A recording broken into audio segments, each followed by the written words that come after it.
I wanted to show you how to find Visual Studio, which has Visual Basic in it, on your computer. Now, you may have Windows 7 at school. I'm not sure if you have Windows 7 or Windows 10, but for the most part, you should be able to find it with the instructions I'm going to give you. You won't have this at home unless you've gone out and found the download link for the free version, which I will try to get that posted this week so that if you want to download it onto your computer at home, you can. Now, when you're in course sites, Visual Studio is a totally separate program, a totally separate application, meaning you do not have to be in course sites to get to Visual Studio. You can have course sites open if you want to, but you don't even have to open an internet browser because Visual Studio is a program, a software application that runs on your computer.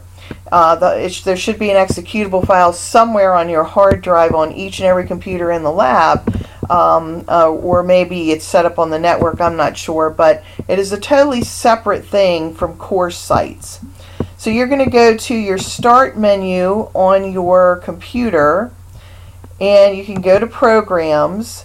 Now, I've got a quick link here for Visual Studio 2015. I believe you all have Visual Studio 2015. You may have a different version.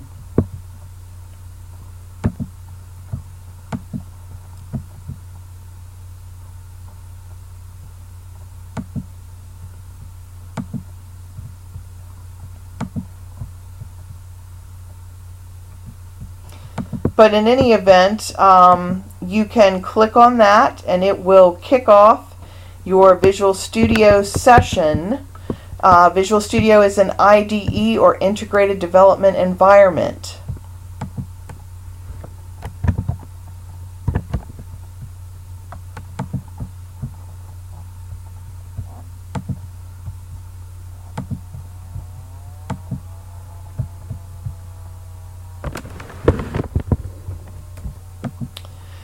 So you can click on that. I'm not going to do it right now because it does take a few minutes for it to start up, particularly the very first time you use it.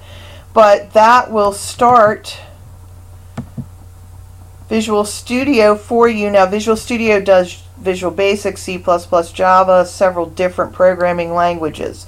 And I'll have to do another video to make sure you go into Visual Basic instead of C or Java, and there's a little process that if it doesn't default to Visual Basic, you have to get yourself to Visual Basic once you're in there.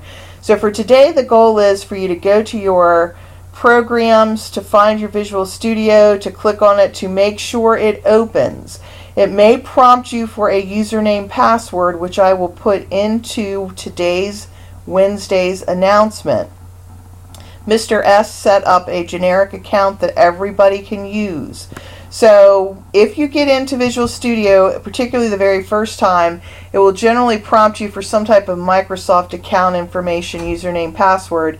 You're going to enter the information that I put in Wednesday's announcement, and then it should take a little bit longer to recognize the account, and then it should open up Visual Studio for you to start writing code.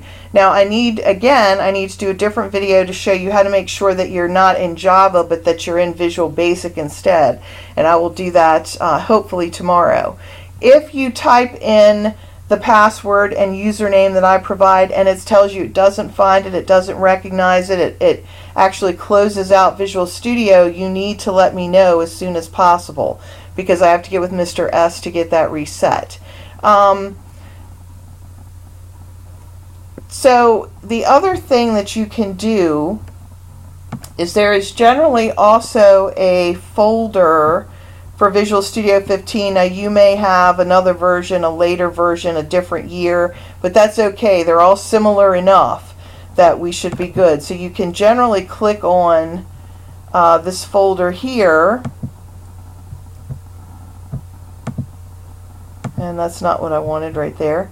So you can generally go to Programs and you can find your Visual Studio folder, and depending on the version of Windows that you're in, you might also have the same type of prompt that I have up here for Visual Studio.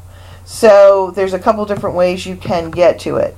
Let me know if you can't find that or if you have trouble getting logged in, because we're going to start working on our project for the semester this week. Now, when I did that, because I've come in here before, I have opened Visual Studio many times, I did not get prompted necessarily to log in. I have my own Microsoft account that I've already logged in with. So I'm getting these options here. You may or may not see this depending on the setup at school. I can exit Visual Studio, but I'm going to close that out, and I know it's a little difficult to see, but you'll have something. If you type in the username and password and they work, you might see something like this come up, and this is our integrated development environment, or IDE, that I'll go into more detail on next time. So today's goal is for you to get logged into Visual Studio, make sure the username and password that I provide work, and if not, you need to email me immediately. If I don't hear from you by Thursday that Visual Studio has worked or not, I will assume it is working, and we will start on the project for the 9 weeks, and we'll start writing some other little programs. And if yours doesn't work, you'll get really behind quickly. So if you don't or cannot access or cannot find Visual Studio, the first thing to do is to ask the librarian, Mr. Hamilton. He may be able to help you.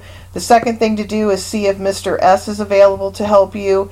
But either way, you need to let me know if you cannot access it. If I don't hear from you, I will assume you can access it, and that you're just not doing the work if you're not turning it in.